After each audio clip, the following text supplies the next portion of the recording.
நடு கடலுக்குள்ளே நம்ம ஒடியாந்துக்கிட்டு இருக்கும்போது நம்மளுக்கு எதிர்த்தாப்புல பார்த்தீங்கன்னா ஒரு பெரிய கப்பல் நின்றுச்சு. அதுக்கு பக்கத்துலேயே பார்த்தீங்கன்னா இன்னொரு பெரிய கப்பலை நின்றுச்சு. அதாவது இந்த மாதிரி நீருக்கு மேலே மிதக்கிற கப்பலை யார் வேணாலும் பார்க்கலாம், யார் வேணாலும் பார்த்துருக்கலாம். கடலுக்கு சம்மந்தமே இல்லாதவங்க கூட கடல் கரையில் நின்று பார்த்தாங்கன்னா கூட தெரியும், என் ஆர்பர் போனாங்கன்னா கூட தெரியும். ஆனால் கடலுக்கு போகிற நாங்களே பார்க்க முடியாத நீருக்குள்ளே போகிற நீர்மூழ்கி கப்பலை திடீர்னு ஆச்சரியமாக ஒரு நாள் நாங்கள் பார்த்தோங்க. இந்த விஷயத்தை எப்படினாலும் வீடியோ எடுத்து மக்கள்கிட்ட காமிச்சு ஆகணும் அப்படின்னு சொல்லிட்டு அதையும் கஷ்டப்பட்டு நாங்கள் வீடியோ எடுத்திருக்கோம். அந்த நீர் மூழ்கி கப்பல் எவ்வளோ அழகாக நீருக்குள்ளே போகுது அப்படிங்கிறத நான் உங்களுக்கு காமிக்கிறேன், பாருங்க.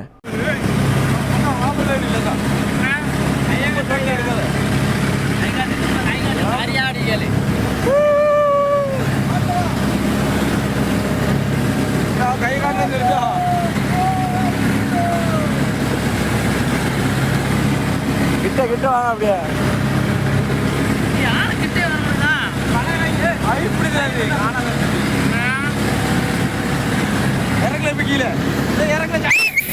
என்ன ஒரு ஆனந்தம் அந்த கரடி முஞ்சனுக்கு.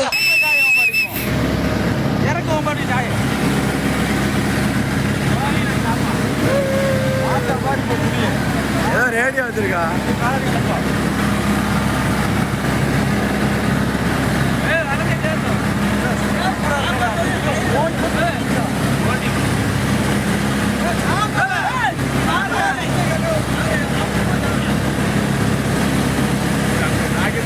கப்பலை திரும்பி போட்டு அந்த மாதிரி இருக்கு. ஸோ மக்கள் எல்லாரும் பார்த்துருப்பீங்க அப்படின்னு நினைக்கிறேன். நானே பார்த்தா இதை ஃபஸ்ட் டைமாக பார்க்குறேன். இதில் எத்தனை பேர் நீங்கள் ஃபஸ்ட் டைமாக பார்த்தீங்க அப்படின்னு சொல்லிட்டு கமெண்ட் பண்ணுங்கள்.